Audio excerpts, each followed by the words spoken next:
Damos la bienvenida a este nuevo webinar de la Academia Internacional de Sexología, con el honor de presentar un gran referente en lo que es la sexología mundial, que es el profesor, doctor, académico, maestro Fernando Bianco.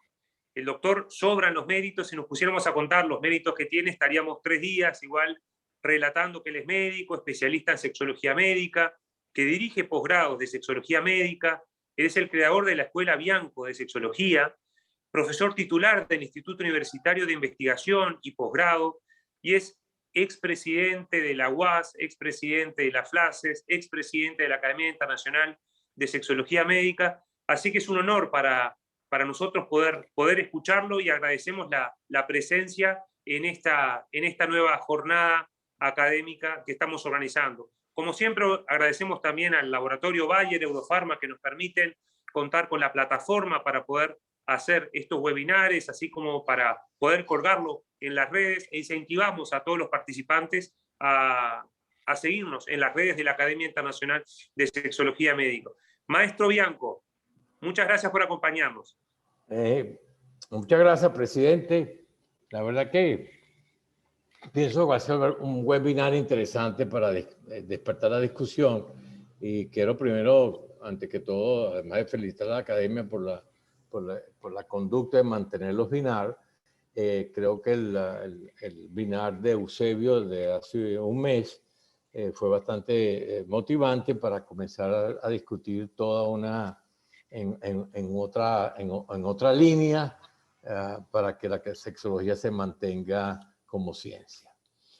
Yo hice una metodología para tratar de que la gente y los que nos estén oyendo y lo que dejamos para el futuro se entienda, y en el fondo por qué el concepto de sexología puede ser un problema y la necesidad de que se desarrolle la ciencia de la sexología. Yo lo que hice fue dividir el ciclo pasado, ir de la sexología del pasado al futuro, y dividir el ciclo pasado en 4 periodos. Los primeros 38 años, de 1900 a 1938, después del 38 al 54, 16 años, del 54 al 70, 20 años, y del 74 al 94, otros 20 años. Es interesante para poder entender bien lo que ha venido aconteciendo. El profesor Eberly, Erwin Eberly, hizo una contribución que apareció en 1983 de los primeros 38 años del siglo pasado que se desconocían, y que nosotros nos reuníamos y hablábamos, y todo el trabajo de esos 38 años estaba en completo desconocimiento. Para el año 83, o sea, mucho después que ya estábamos arrancando de la sexología desde el 70, es que se conoce este trabajo. Él lo dominó con todo acierto el nacimiento de la sexología, y es una investigación de qué pasó en Europa, básicamente en los años de 1900 a 1934, 36, y lo publica, como ya dijimos, en el 83. Ahí, Eberly es el que tenemos aquí estamos en el Muro del Lamento. Esto durante el primer congreso, el quinto Congreso Mundial de Sexología del Nuevo Tiempo, que fue en el 81, con el doctor Master, con Clive Davis, y estaba en persona. Erwin no nos dijo nunca nada de lo que estaba haciendo, pues, de esta investigación que aparece 2 años después. Él descubre, pues, todo un trabajo de una serie de científicos en Europa, como Albert Moll y Forel y Russell, sobre todo el trabajo de Magnus Hirschfeld y el trabajo de Ian Bloch, y no toca el trabajo de Gregorio Marañón. Entonces, lo importante de ese trabajo es que Ian Bloch, que nació entre los 1982 al 1872 a 1922, era un dermatólogo de Berlín. Él utilizó por primera vez la palabra ciencia sexual, que fue corregida a sexología en 1907, y hablaba de la ciencia del estudio del sexo, que era el origen etimológico de la palabra. y se considera pues como el padre de la sexología. Y él, junto con esa playa de hombres que ya mencionamos, hizo un trabajo, pero realmente quien hizo el líder posterior a él o en paralelo a él es Magnus Hirschfeld. Magnus Hirschfeld es un médico alemán que tiene la virtud de haber nacido en 1868, murió en 1935 perseguido por ser hebreo, tuvo que huir y fue muy lamentable todo su final, después de una vida gloriosa. Él hace un trabajo en Berlín y ahí funda el primer instituto sexológico que se conoce y que no conocíamos nadie que había existido. Tenía un periódico, tenía programas de radio y tenía diferentes, como una especie de buzones donde uno ponía preguntas, el pueblo le ponía preguntas, él las recogía y las contestaba, o bien sea en el periódico o en la radio. Él organizó la primera Asociación Mundial de Sexología, o sea que la que se existió ahorita no fue la primera, es la segunda, y hizo el primer revista de sexología científica. Y organizó también 8 congresos mundiales de sexología. Por eso yo dije que los congresos ahora son de segunda serie, porque la primera serie la organizaron y fueron un congreso que fueron girando y lamentablemente él era hebreo, él era judío y en el tiempo de nazi, de Hitler, fue perseguido, tuvo que escapar y después muere en Niza. No sin antes ver cómo su instituto fue quemado y bueno, y él escapa milagrosamente, pues, pero fue una cosa terrible para una persona que había tenido 38 años de un gran éxito en el desarrollo de la ciencia, de la sexología como ciencia y en el desarrollo de lo que sería una personalidad y una fuerza que era su instituto. Dicen que muchos de los dirigentes que luego fueron dirigentes del nazismo han sido pacientes de ese instituto y que también quemaron los archivos porque tenían miedo que se supieran sus historias clínicas. Este es el instituto desde que estamos hablando, el primer instituto de sexología que existió, estuvo en Berlín, y también Hirschfeld hizo incursiones en el cine, y él está con el actor Conrad Bitt en una película que se llamaba Distintos de Otros, porque Magnus Hirschfeld era variante, pues, tenía una conducta homosexual, y como variante, pues, él también estaba luchando por la igualdad y la no discriminación, y es una película que alude a ese problema. Esta es una escena de una vez que el instituto es intervenido, cómo se seleccionó el material para luego ser quemado. Dicen que hay un material que se salvó, que están posiblemente en Rusia, pero no se tiene seguridad sobre ese dato. Cuando Hirschfeld está haciendo todo ese trabajo junto con Moll, y apareció Freud y Averroes Hellick y toda esta gente que fue una playa de gente verdaderamente brillante. En España hay una persona que se dedica al mundo de la medicina, es un internista, es el padre de la medicina española, pero también es el padre de la sexología en España. El profesor Marañón, altamente reconocido y altamente dejó una obra muy interesante, también se ocupó en el año 29 de la evolución de la sexualidad y de los estados sexuales, o sea, todo lo que es el proceso de desarrollo del sexo, y también habló y también escribió sobre la fisiopatología de la función sexual. O sea, él pudo tocar el tema. Estamos haciendo una interpretación de ese libro que nos pareció interesante. Hay un libro sobre la variante fisiológica, o sea, las conductas variantes, sobre homosexualidad y don Juanismo, que también lo escribió, que es importante. Pero esta obra había sido poco conocida, de que sucede antes que aparezca el proceso de 15, que lo vamos a ver ahora a continuación, y es toda una historia importantísima que está sucediendo en España, pues que que luego que cuando pasa la guerra y empieza el franquismo, también el profesor Marañón tuvo problemas para poderse desenvolver y un poco tuvo muchas limitaciones. Sin embargo, él era todo un líder que se movió increíblemente y que hay que estudiarlo, pues, para ver una serie de situaciones y cómo lo interpretaba y qué es lo que él llamaba la personalidad sexual. Un concepto bien interesante que tiene que ver con el patrón sexual, tiene que ver con la función sexual. O sea, estaba muy bien ubicado. Bueno, este era un hombre fascinante que escribió no sé cuántos libros, una cosa interesantísima.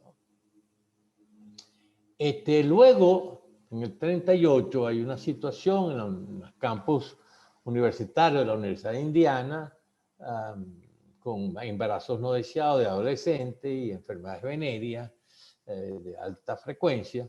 Y el rector de la Universidad de Indiana le pide a su profesor, un profesor de mucho respeto, que era el profesor Kinsey, Alfred Kinsey, que era un zoólogo, era un taxonomista, un clasificador pues, de animales, sobre todo de insectos, que necesitaba estudiar qué es lo que estaba pasando. Y él va constituyendo 15, un grupo, con Pomeroy, que era psicólogo, Martin, que era estadista, y Gavard, que era antropólogo. Y se forma el grupo, el famoso grupo 15. Este grupo, como lo vemos aquí, el profesor 15 tiene aquí con su famosa corbatica siempre. Este es Martin, este es Pomeroy, con quien tuvimos mucha posibilidad, una gran amistad, y Gavard, que era el que se incorpora posteriormente. Todos ellos murieron después del 2000. El único que muere temprano, a una edad muy temprana, producto de las presiones de la angustia permanente, es el profesor 15, que no era sexólogo, nunca lo fue, ni fue su aspiración ni ninguno de ellos de ser sexólogo. El único que sí hizo una carrera para ser más sexólogo, y así se hizo, pues, que es el profesor Pomeroy. Pero es importante saber eso. Ahora, la Universidad de Indiana es una universidad muy conocida, con un porte muy a lo europeo, y lo que dijo 15 le dijo a la gente y le dijo al rector, bueno, yo voy a estudiar qué es lo que la gente hace. Simplemente eso. Y bueno, él fue capaz, el grupo, de entrevistar a unas 12.000 personas, entre hombres y mujeres, y lograr, pues, saber qué hacían sexualmente. O sea, estudiaban conducta. Él publica un primer libro que se llama La conducta sexual del hombre americano, de Human Male, que es en el 48, que por cierto hay una historia de la posibilidad de que él habló con Marañón, en la posibilidad de que Marañón hiciera algún estudio parecido en España, pero la situación política española no era fácil para eso, ¿no? Era difícil. 4 años después, él publica su segundo libro, que es el libro de Human, de la mujer americana. Fue muy perseguido, trataron de que no lo publicara, fue una cosa terrible, y tanto fue, le quitaron los fondos, fue una historia de mucho, bueno, no se debe saber lo que ahí dice, pues cuando leyeron el contenido de que aquella fama que tenía la sociedad americana de ser muy conservadora, pacata, en fin, era mentira, pues, porque 15 simplemente presenta lo que ellos hacen. Y él muere en el año 53 muy adolorido porque estaba muy joven y no se merecía, pues, después de haber hecho ese esfuerzo por más de 15 años. Bueno, hay un libro paralelo o un actor paralelo que se llama Dickinson, que también trató mucho sobre anatomía, de la anatomía del sistema sexual, lo que hoy sería el sistema sexo-sexual en términos de la escuela nuestra, y que lo estamos tratando de terminar de construir para presentarlo pronto. Pero es interesante esta sensación.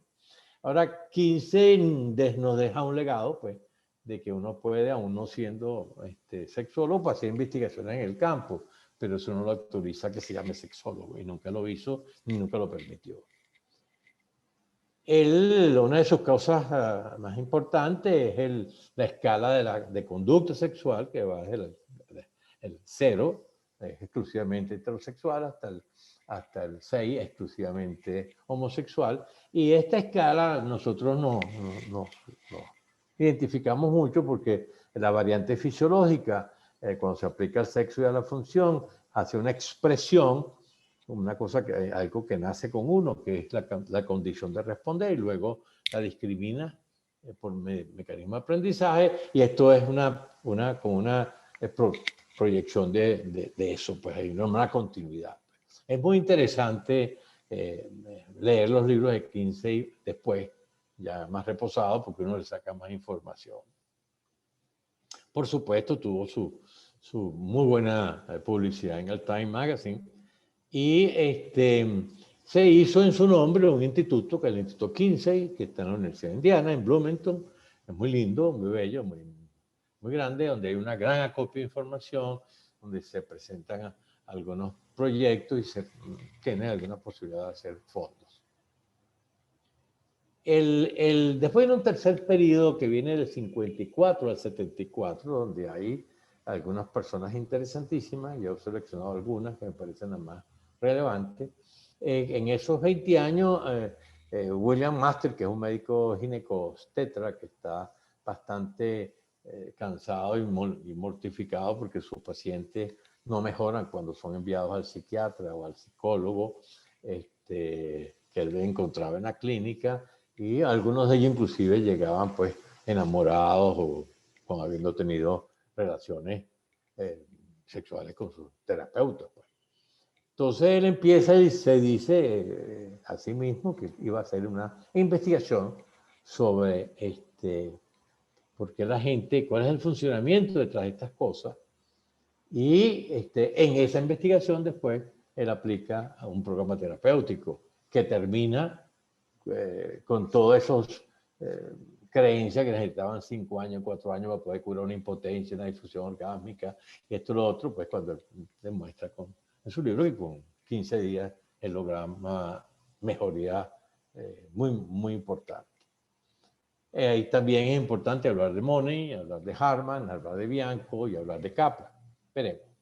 Entonces, el William Master y Virginia Johnson, evidentemente, es el padre de la sexología moderna. Él decía, a Ivan Bloch le conviene decir el padre de origen, pero de la moderna, el que revienta pues todo, es Master, y negar eso es negar ser mezquino.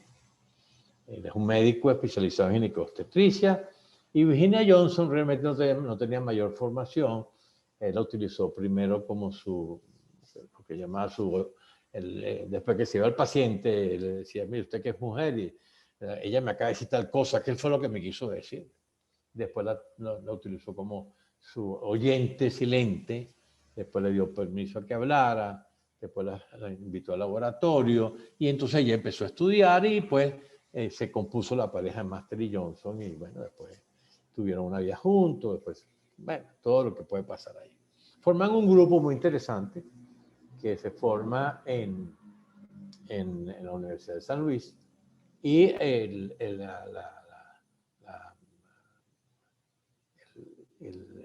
desarrollo no solamente en la fisiología, en cómo por qué el cuerpo responde como responde, sino que luego le agregan un programa de tratamiento, de diagnóstico y tratamiento de las llamadas disfunciones sexuales, que son verdaderas enfermedades. Pues. Él muere para el 2011. Máster siempre clásico, con el maestro con su pajarito. Y el libro Human Sexual Response, que lo produce después en el 65. Fíjense bien, 15 estudias conducta, qué hace la gente. Es cómo funciona el cuerpo, ¿no? Y él tampoco era sexólogo, ni nunca lo fue, ni nunca quiso, pues, decir que era sexólogo. Porque no lo fue, no lo era, pues. Es lo que es una investigación de sexología importante, y escribió algunos libros, pero yo pienso que no se puede hacer una escuela de él, no puede decir que haya una escuela de lo que él pudo haber dejado como escuela, porque bueno, porque bueno, él estaba en otro, él se debatía en varias cosas. Luego escribió el libro de la Human Sexual Inadequacy, que lo que debe decir son alteraciones de enfermedades de la sexología, pero como él no era sexólogo, entonces, bueno, tenía que hablar de estas inadecuadas, de esas cosas inadecuadas pues, que tenían, pues, que realmente estamos hablando de enfermedades, pues. Tienen diagnóstico, tienen etiología, tienen fisiopatología, tienen síntomas y signos, tienen capacidad diagnóstica, tienen tratamiento y tienen rehabilitación, muchas de ellas. O sea que, pero fue interesante porque él logra ver mil y pico de coitos, introdujo diferentes máquinas, midió cosas. Fue un trabajo, por eso, gigantesco, pues, que merece el mejor de de las admiraciones, reconocimiento, y yo, que lo conocí, siento una gran admiración por él, pero muchísima. Y creo que fue un hombre que no fue bien tratado en una serie de televisión que inventaron. Para mí, no fue bien tratado, no fueron justos con él. Este es su primer libro, el Human Sexual Response, después en el Human Sexual Inadequacy, y después tiene, por supuesto, tiene su cosa de su reconocimiento. Acuérdense, Máster estudia básicamente la respuesta sexual. Máster no estudió más nada. Él estudió y hace una forma didáctica que es estupenda para explicar de la respuesta. En la primera fase de excitación, cuando empieza la respuesta, luego se mantiene, la llamamos meseta, luego viene el orgasmo, acompañado de eyaculación o no, uno o dos orgasmos, depende de mujeres, en fin. Luego viene el periodo refractario en los hombres y la etapa resolutiva. Pero no estudió más nada sino eso. Y presentó tratamientos sobre eso. Y la interpretación que les da a los casos es psicoanalítica, de cortes más psicoanalíticos. Una mezcla ahí. Y entonces, bueno, pero él produjo en el 50 una revolución, porque dijo, lo que usted tarda 5 años en curar una impotencia, lo que sea, yo la curo en 15 días. Y presentó su estadística, 300 y pico de pacientes presentados. Y fue algo bien interesante, pero respuesta. 15 conducta. Marañón hace tanto proceso de desarrollo del sexo como hace función. Y Bloch dice la sexología es la ciencia que estudia el sexo. ¿Y qué es el sexo? Es lo que permite diferenciar el hombre y la mujer, pero con sus distintas conductas. Después viene todo ese proceso que vamos viviendo. Pues, o sea que hay una línea, y por eso quise hacer el recuento histórico para que vean cómo, y que siempre ha tratado de estar confundida, de confundirla, de desaparecerla, de perseguirla, porque no hemos defendido bien el campo. Y está Máster, pues, ya hay que reconocerlo como padre de la sexología moderna. Paralelo a Máster estaban los estudios de Money. Money está estudiando el desarrollo del sexo. Mientras se estudiaba fisiología de la función sexual, Money hacía una serie de apreciaciones en casos de intersexo, como en el hermafroditismo, o en casos de transexualismo, lo que llaman ahora género. Él inventa la palabra gender, inventó el constructo sex reassignment, habló de los mapas del amor, los mapas, habló de una cosa llamada Foucaultology, como la ciencia del coito, más o menos. Y hay una cosa interesantísima, que él no solamente se queda con desarrollo, él también estudia las parafilias, o sea, está estudiando estímulos, está estudiando los estímulos sexuales. O sea que hay un paralelo entre los que conocimos, tuvimos la fortuna de conocer a Money. Bueno, este es un señor que tiene un cerebro superior, pues, capaz de leerte un libro en 2 horas, tiene una mente increíble. Y llegó un momento en que lo que se decía Money era santa palabra y nadie lo discutía, hasta que después empezamos a discutir, pues a decir, no, pues sí, pues esto no puede ser una religión, pues, porque lo dijo Money, entonces todo el mundo decía que sí, y era increíble, era impresionante el tercio, ¿no? El profesor Money era una persona, yo tuve con él muchos encuentros, enfrentamientos doctrinarios profundos, intensos, fuertes, pero siempre hubo un respeto y siempre pudimos por lo menos llegar a algunas conversaciones que nos permitieran a los dos crecer. Pero realmente fue una persona increíble. John fue realmente, con todas las cosas que puedes decir de él después, que si se equivocó o no, bueno, yo no entré en eso, porque eso no es la idea. La idea es que él hizo una contribución, tuvo una influencia muy importante. Entre los libros que él escribe, Hombre, Mujer, Niño y Niña, te escribe todos los mapas del amor, también entró en la variabilidad fisiológica de homosexualidad, heterosexualidad, bisexual, inclusive hizo una teoría de que al nacer había una neutralidad.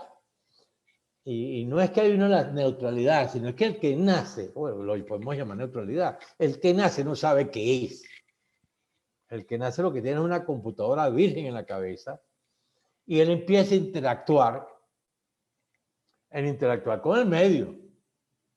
Y entonces hay un postulado que nosotros hemos hecho dentro de la teoría de la variante fisiológica aplicada al sexo y a la función, que la llamamos postulado de construcción. El cerebro es capaz de ir ordenando la continua interacción entre el ser y el entorno. Y él logra dos cosas. Él logra su sentir y logra adquirir conducta. Y su sentir puede ser de varón o de hembra, o no un sentir claro que no necesariamente tiene que corresponder con su formulación genética y anatómica. Y eso explica el fenómeno. Y usted puede ser el que tenga un sentir de varón y toda la formulación anatómica bien, pero tenga conductas externas afeminadas. O sea, hay toda una variabilidad. Entonces, porque el recién nacido simplemente tiene la capacidad de alegrarse, la capacidad de entristecerse, la capacidad de ponerse bravo, la capacidad de sentir miedo o la capacidad de tener placer, porque tiene erección. La erección nace con uno y muere con uno. Y eso está ahí demostrado. Ya lo que cambia es qué cosas aprende uno después de eso. Y usted le puede dar la interpretación que usted quiera, para nosotros son aprendizaje.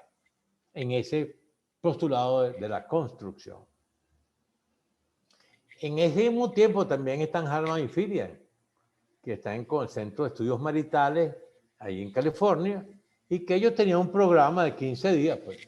Ustedes lo aplicaban intenso, pues, y la gente mejoraba. El programa lo aplicaban, comenzó mucho antes, en el 67, 68, posiblemente tuvieron alguna influencia de máster. Siempre él dice y reconoce, pues, la cosa pionera. Posiblemente hubo mucho intercambio. Los intercambios estuve con Harman, que empezaron en el 70, cuando yo estaba todavía en la reciente psiquiatría. Bueno, digo, bien interesante. Él era sociólogo y ella era artista de pintura. Entonces, bueno, hicieron esta cosa interesante. En medio de eso están nosotros, cuando nosotros entre julio del 72 y enero del 73 vimos como unos 600, 700 pacientes. Y entonces, como producto de eso, lo que nosotros encontramos en los pacientes, que la respuesta que ellos hacían siempre era la misma. Besos, abrazos, tocamiento, penetraciones, en fin, etcétera, independiente de que fueran dos hombres, dos mujeres, un hombre y una mujer, que tuvieran engorfía, en fin. O sea, la respuesta siempre era la misma. Lo que estudió máster siempre era lo mismo. Lo que máster decía, lo que estudiaba máster en eso de la respuesta, siempre era la misma. Entonces, porque lo que hemos estudiado con el maestro Wolf y el maestro Skinner, bueno, si la respuesta es siempre la misma, el estímulo siempre es el mismo. Entonces, aquellos estímulos heterosexuales, homosexuales, bisexuales, era una falsa, un error conceptual. Entonces, nosotros, bueno, lo escribimos, y para demostrar eso, después hicimos el experimento de la variante. Y entonces logramos, pues, saber que lo que uno tiene y nace con uno es su condición de variar, porque la erección puede variar, porque la provoca una mujer, la provoca un hombre, etc. Y lo que uno tiene es la capacidad de discriminar con quién quiere usted funcionar y con quién no. Entonces, eso quedó para nosotros claro. Y eso hace, esa presentación que la hace después el hecho fáctico, lo publicamos en Basic Functional Sexology, que es un documento del 74, que es cuando está saliendo todo a la calle, y nosotros publicamos el documento, lo llamamos al primer Congreso Mundial de Sexología, que fue en París. Ahí se repartió la formulación teórica, donde hablamos de sexología funcional básica. Si ustedes leen el libro de máster, nunca hablo de sexología. Si ustedes leen los libros de 15, nunca hablo de sexología. Claro, porque yo no era sexólogo. Usted puede encontrar algunos elementos de la palabra sexología en algunos libros de Money, porque él sí fue cada vez más dirigiendo, fue un sexólogo autohecho y que formó gente después. Y también, no, en el libro de Hartman, no. En nuestro libro, por supuesto, desde un principio siempre hablamos de sexología. Son importantes para entender. Entonces, ese libro aparece. Y la otra persona que es remarcable aquí, que es una persona que es increíble, es Helen. Porque la Kaplan hizo una cosa interesantísima. Ella era psicoanalista. Entonces hizo un esfuerzo para combinar elementos y principios del psicoanálisis con métodos conductistas, lo cual le permitía a todo ese gentío que era psicoanalista, psicológicamente orientado, poder acercarse y no sentirse que estaban violando sus principios y sus cosas. O sea, Helen produjo eso, pues. Y ese libro de ella, el 74, de la nueva terapia sexual, donde ella hace un planteamiento que ayudó mucho a que mucha gente entrara. Que dijo que el ciclo no era como decía, la respuesta no era como decía Master, sino que había primero un líbido deseo. Eso le daba una simpatía con todo ese mundo analítico. Luego una excitación y un orgasmo, más nada. Fíjense que en el planteamiento nuestro, nosotros no hablamos de deseo. Nunca hablamos de deseo. Hablamos de frecuencia. Porque era lo que usted podía contar, porque se hacía.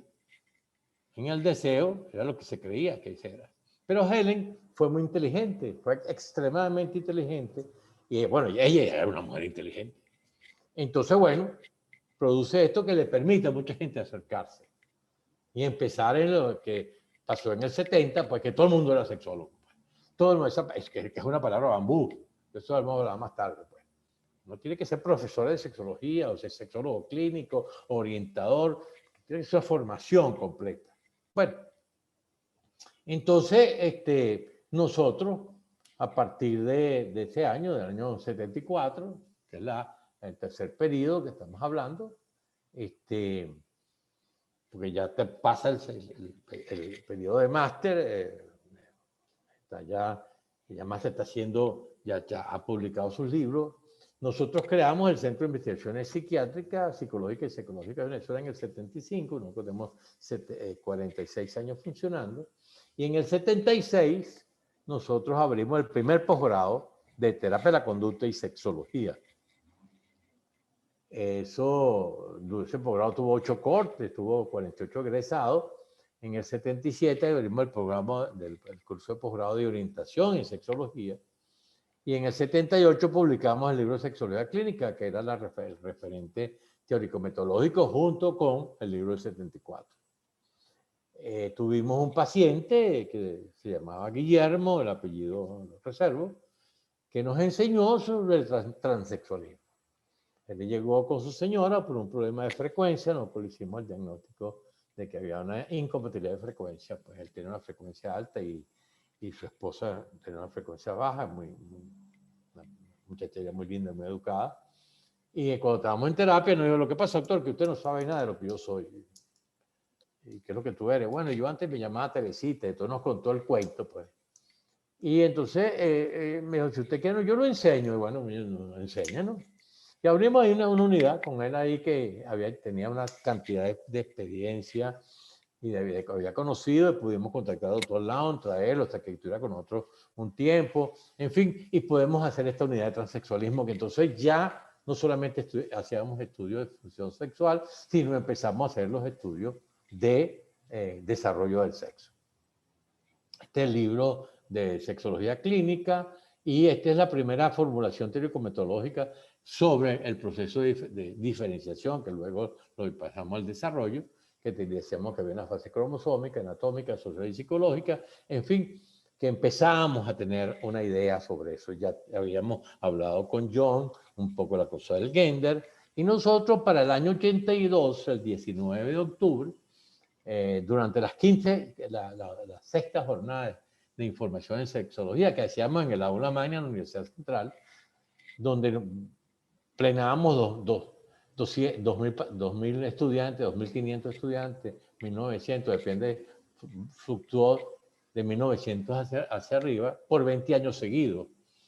Yo recuerdo que Mirta nos acompañó una vez, también nos acompañó Las Uncheres, Guindín y Kuznetsov, y bueno, fueron muy interesantes. Y porque nosotros hacíamos dos cosas. Una cosa, nosotros lo hacíamos lo del aula magna los meses de octubre, pero Rubén Hernández llenaba Parque Central en los meses de diciembre. Entonces, entre las jornadas de Rubén y las jornadas de Bianco, pues eso se entró la televisión y fuimos muy televisivos, y entonces ayudamos mucho a que la sexología se conociera en Venezuela. Entonces, ahí expresamos por primera vez que la sexología era la ciencia que estudia el género y la función sexual, como le llamamos. Tenemos una influencia clara de Guillermo y por supuesto las lecturas que habíamos hecho sobre Moni.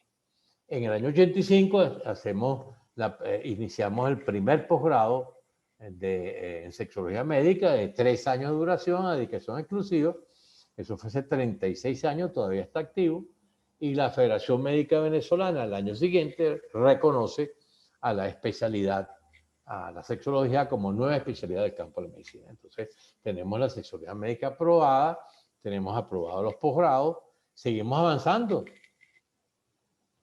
En el 88 publicamos el manual diagnóstico, porque el manual diagnóstico era el original de que cuando yo era presidente de la UAS. Se pusieron ahí con las envidias de siempre, entonces hicimos una primera publicación que no tuvo mayor difusión, que es esta del 88. Luego en el 89 se celebra el 9º Congreso Mundial de Sexología en Caracas, donde asistieron más de 1.200 personas, 1.300 personas, con una cosa grandísima, muy linda. Lo hizo Rubén, era el presidente del Congreso, en fin, etcétera. Fue una cosa bien interesante. Y que tuvo como emblema, la sexología es un campo independiente. Y nosotros hicimos un grito de libertario, pues un grito de libertad e independencia. Nosotros somos independientes. Bueno, eso empieza la lucha, pues. Estamos hablando del año 89. En el año 90, el profesor Alexis Márquez, nuestro profesor de castellano y literatura de bachillerato y luego gran profesor universitario, nos llama la atención públicamente en un artículo en el periódico El Nacional, en una columna que él tenía que se llamaba Con la Lengua, donde nos dice que nosotros estamos utilizando una palabra que no significa lo que nosotros estamos diciendo. Que género en castellano no tiene que ver, que no es igual que sexo, y le estamos utilizando la palabra mal. Que a lo mejor en el idioma anglosajón podría ser sinónimo, pero no en el idioma español. Entonces, inmediatamente, pues, luego de hablar con él, entonces nos cambiamos, nos adaptamos pues al sistema, ¿no? Y publicamos en el 90 lo que sería nuestra primera formulación teórico-metodológica ya bien formal sobre sexología, definición y bases conceptuales y la propuesta de una teoría de la variante. Eso pasa en el 90. O sea, eso pasa casi 20 años después de estar trabajando en el campo. Pues. Después de estar observando. Cuando una cosa es conceptualizar, que es la idea del autor, y otra cosa es el significado etimológico de la palabra. Entonces ahí está el primer manual, que fue del año 88, era un proyecto básicamente al principio de la UAS, y luego pasó a ser un proyecto de la FLACE. Este es el libro donde los presiden, el libro de sexología en campo independiente, que es el libro del 9º Congreso, donde Rubén, como ya dije, fue presidente, yo era presidente del Comité Científico, yo era a la vez presidente de la UAS, y este libro es la base, pues, de que la sexología es independiente y de que la sexología tiene su rama independiente y que exige mayor dedicación y mayor tiempo. Este es el profesor Alexis Márquez Rodríguez, quien le rendimos tributo por eso, porque la Real Academia Española dijo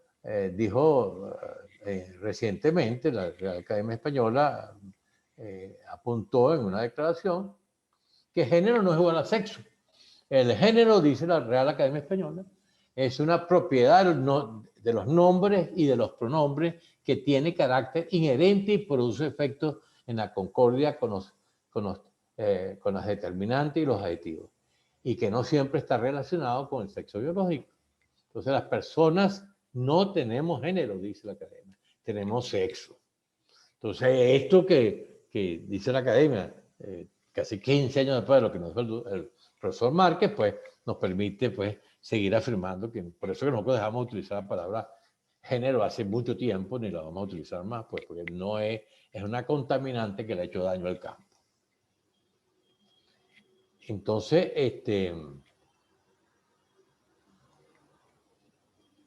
es el libro donde está la definición de sexología, el concepto, y está la teoría, que aparece en el 90, es la segunda edición de eso, y que se publicó tanto en inglés como en español, y es donde empieza, pues, en nuestro caso, lo que es ya nos ha costado mucho más claro, pues.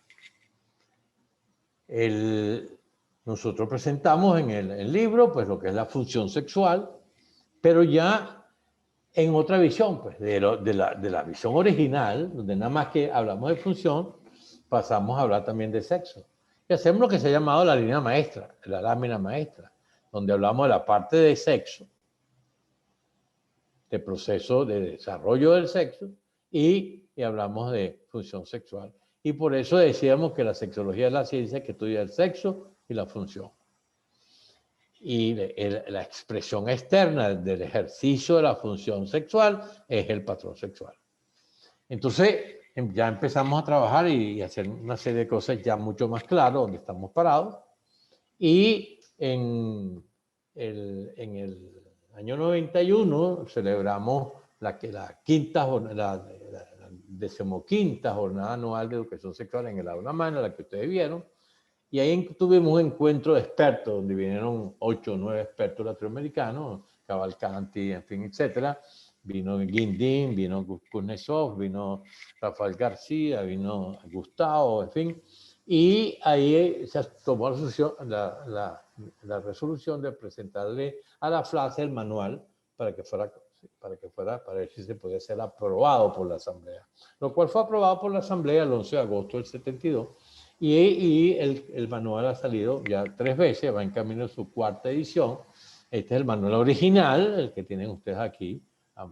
Este es el original y esta es la última versión. Y en la actualidad nosotros creemos que debemos salir con el 4ª edición para octubre. Hemos tenido algunos retardos por las cuestiones de la pandemia. Pero es interesante porque aquí está todo lo que son los códigos, son 123 códigos relacionados con el proceso de desarrollo del sexo, relacionados con la función sexual y relacionados con otras condiciones que pueden afectarse o pueden entenderse que son sexológicas. Entonces, el manual y la lámina maestra nos permite reafirmar lo que veníamos diciendo, pero mucho más claro, pues, de que la definición de sexología, etimológicamente hablando, es el tratado de estudio del sexo, y si lo ponemos de forma operativa, del sexo y su función, y el concepto es la rama del conocimiento científico que estudia el sexo, su proceso de desarrollo y alteraciones, y la función sexual, su proceso y alteraciones. Entonces nosotros estamos trabajando con esa teoría, con ese concepto y esa definición desde siempre, pero más sólidamente a partir del 90, y eso nos ha permitido avanzar. Y nosotros hicimos entonces, estas son las primeras láminas maestras en desarrollo, el proceso de diferenciación, que ahora se llama un proceso de desarrollo. Después teníamos la parte de la función, Fíjense que nosotros luego ya pasamos al desarrollo y la primera fase, la llamada fase de determinación, hasta que la profesora Ardila nos dio una reunión que tuvimos, yo creo que debe ser cambiado el nombre de fase de determinación por fase de programación, y hizo toda una elaboración teórico-metodológica, lo cual hizo que se cambiara pues de fase de determinación a fase de programación, pues realmente lo que está ahí es programando, no determinando.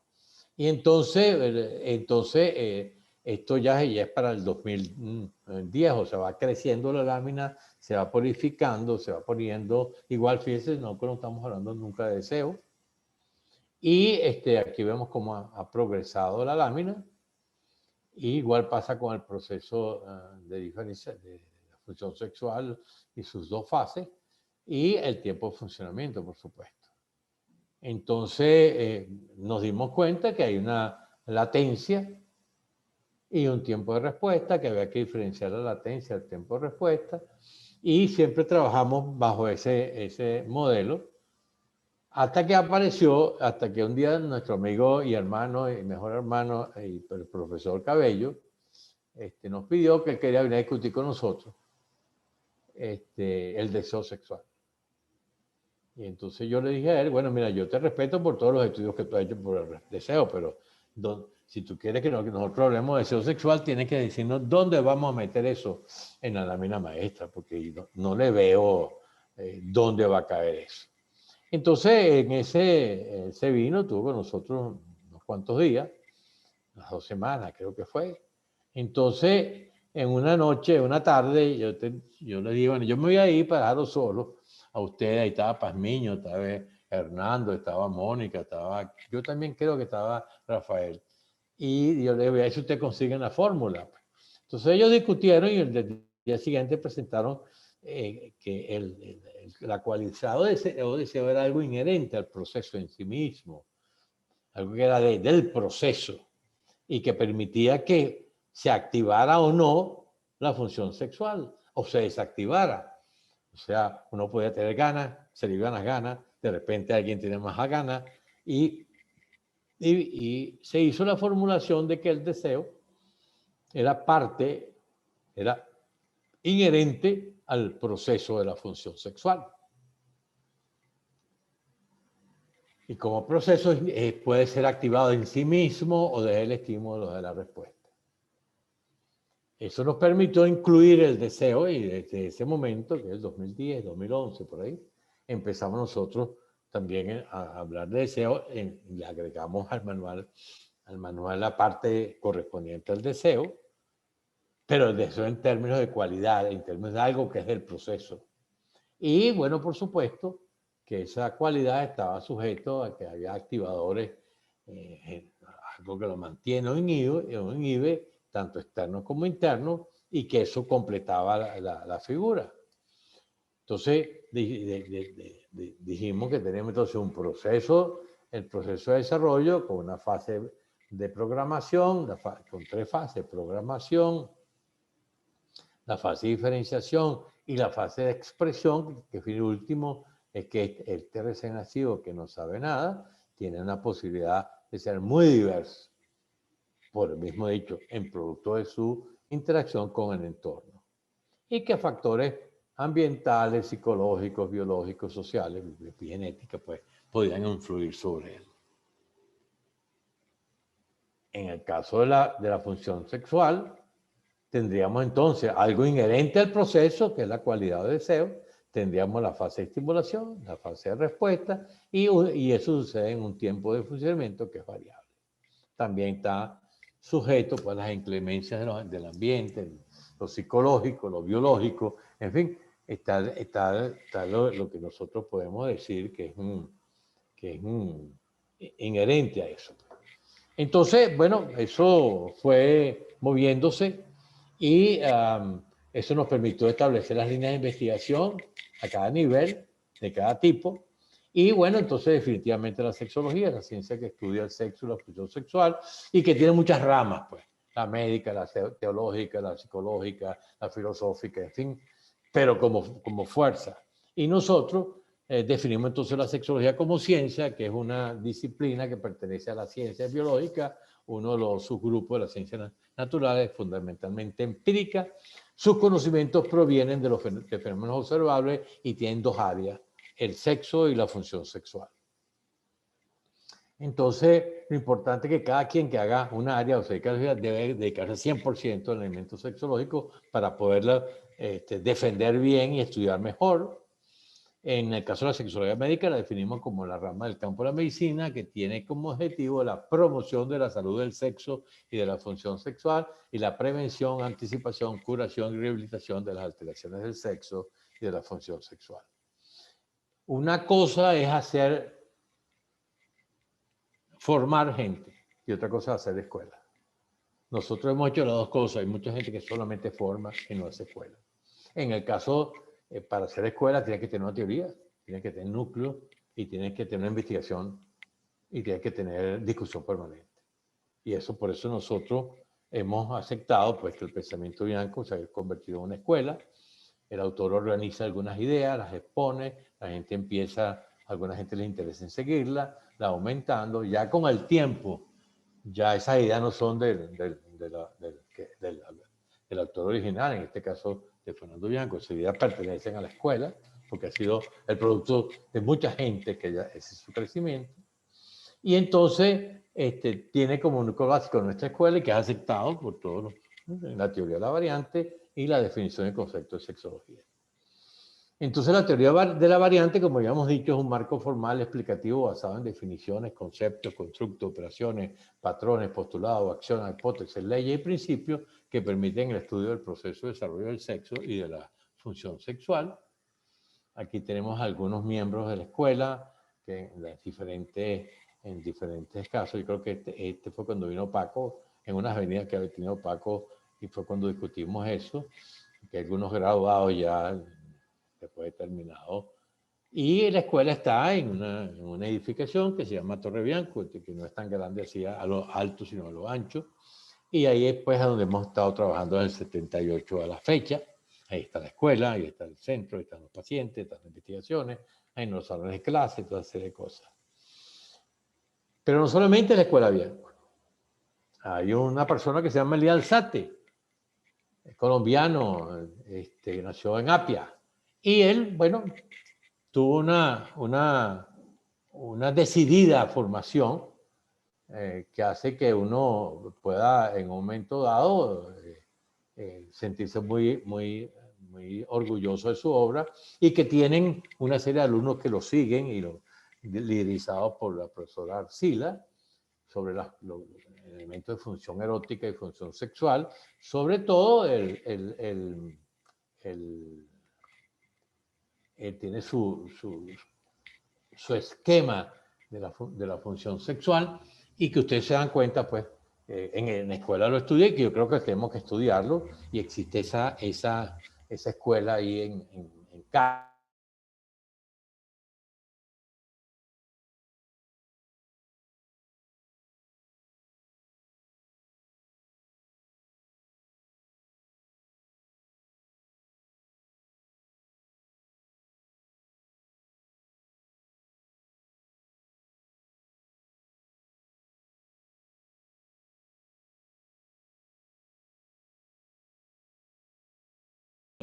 para su estudio que lo hacen pues en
Fernando, ¿sabés que se perdió el audio?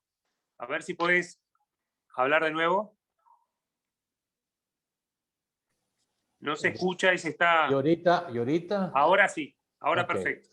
All right. Entonces decía que no quería terminar sin darle un reconocimiento a Rubén Hernández, con quien he tenido desde el 70, pues toda esta cosa, bueno, un poquito después. Pero nosotros hicimos un pacto en el 79 ¿no? de que nada más que íbamos a creer lo que le dijera el otro en la cara al otro. Lo demás no lo íbamos a creer, porque la gente estaba muy interesada en que nosotros peleáramos. Bueno, teníamos una amistad sólida de más de 40 años. Inclusive en el instituto hay una biblioteca que lleva el nombre de él, del doctor Hernández. Y Rubén ha sido, siempre cubría el flanco, pues. Si nosotros estábamos haciendo cosas por otro lado, pues Rubén cubría el flanco y si no yo lo cubría, en fin. Así quería reconocer de que esto no es una cosa, en Venezuela tenemos un grupo muy sólido y gracias a eso hemos podido hacer una serie de cosas interesantes. Hay otras cosas más que yo lo podría considerar presidente, pero creo que ya llegué a los 50 minutos, o creo que me pasé inclusive. Así que si usted quiere, lo paramos aquí y en una segunda ronda haremos otras cosas. ¿Qué dirá? Perfecto. Perfecto, Fernando. La verdad que muy ilustrativo. Si querés puedes dejar de compartir pantalla. Ajá, Y ok. la verdad que todo lo que ha sido esto enriquecedor, los periodos en la historia, el desarrollo de la sexología como ciencia, ¿no? El concepto de una disciplina independiente, que eso lo hemos hablado personalmente tantas veces, lo que fue el desarrollo de la lámina maestra, la definición, cuando se aprueba el manual, que fueron los grandes momentos de la sexología, ¿no? Que todo lo que permitió reafirmar el concepto de la definición de sexología, cómo progresó también la propia lámina maestra, los conceptos, cómo fue cambiando, las líneas de investigación que se desarrollaron, lo que define a la sexología como ciencia, la definición de la sexología médica, pero sobre todo me quedo con el concepto que tú decías de la diferenciación en lo que es formar, pero lo que es hacer escuela, ¿no? Lo que es hacer escuela. Por eso siempre el reconocimiento, profesor, de lo que ha sido la trayectoria, la escuela, Bianco, los conceptos que se han vertido a lo que es la sexología científica, la sexología médica. Así que realmente es espectacular. Cuando uno escucha la trayectoria toda en conjunto, es admirable la trayectoria que has tenido. Gracias por eso. Ha sido difícil y ha exigido mucho, pero también ha traído mucha felicidad y cada vez hay más tranquilidad y más fácil de ver. Lo único, yo tenía ahí unas láminas de cosas que le pasan en la sexología porque nos falta ejército, nos falta gente que esté bien metida adentro con nosotros ahí, bien metida, pues nos hace falta gente como es. Eso es. Qué grande. Sin duda es un camino a seguir recorriendo, es un legado para los que venimos atrás a seguir continuando en este camino tan fascinante y vas a ser siempre un referente en materia de sexología a nivel mundial. Está Eusebio también mandando saludos para todos. Un abrazo al hermano de lucha, Fernando Bianco, con Eusebio Rubio, que lo nombraba, así que fue el protagonista del webinar anterior. También, sin duda, alguien que está haciendo escuela en materia de sexología. Y bueno, agradecerte, profesor, por compartir esto con la academia. Repetimos que esto queda grabado para que tú y todos los participantes, estamos cerca de 500 personas, que puedan, Oye, qué bueno. que puedan compartirlo. Esto va a quedar en las redes para que puedan compartirlo, un documento tan importante acerca de la escuela. Acá está poniendo, en cuanto al chat, estoy viendo muchas felicitaciones, mucho agradecimiento. Adriana Arcila pone felicitaciones, muy interesante presentación de la evolución de la sexología como una especialidad médica. La OMS en el 75 ya lo menciona y hay un documento interesante para ello. Gastón Zambrano también saludando desde Ecuador, desde Chile, desde Uruguay, desde Argentina. Adela Guzmán dice: nuestra escuela Bianco es pilar fundamental en el desarrollo humano en diferentes disciplinas y específicamente de sexología en Venezuela. La verdad que los comentarios y las felicitaciones son muchas de diferentes países y te comprometemos, Fernando, a seguir participando en los webinares y volver a tocar los temas de interés, que yo sé que por una razón de tiempo no podemos abarcar todo, pero seguramente te vamos a a seguir contando con tus enseñanzas para los futuros webinares de la academia. En cualquier momento, seguro que sí. Bueno, agradecerte mucho, agradecerle presidente. a los y las participantes. Es un honor para mí coordinar esta reunión, Fernando, este webinar. Y nos vemos entonces el mes que viene, en el próximo, que ya los estaremos publicitando. Un abrazo grande. Ok, un abrazo. Y a cuidarse todo el mundo. Chao, chao. Okay. Chao, chao.